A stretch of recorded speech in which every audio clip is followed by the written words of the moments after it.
শরীফ ক্বালান নাবিয়্যু সাল্লাল্লাহু আলাইহি ওয়াসাল্লাম আখলিস দীনাকা ইয়াকফিকাল আমালুল কলিল। ১ নম্বর হাদিস শরীফের অর্থ হযরত নবী করিম সাল্লাল্লাহু আলাইহি ওয়াসাল্লাম ফরমাইয়াছেন, তোমার ঈমানকে খাঁটি করো, অল্প আমল নাজাতের জন্য যথেষ্ট হইবে।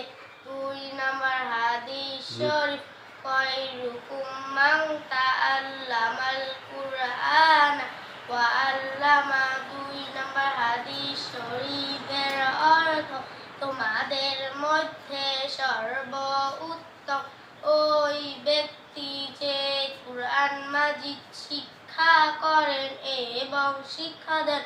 ৩ নম্বর হাদিস শরীফ তলাবুল ইলমি ফারিদাতুন আলা কুল্লি মুসলিম।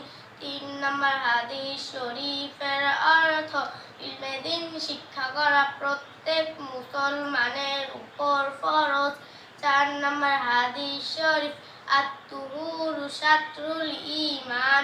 ৪ নম্বর হাদিস শরীফের অর্থ, পবিত্রতা ঈমানের অঙ্গ। ৫ নম্বর হাদিস শরীফ মিফতাহুল জান্নাতিস সালাহ।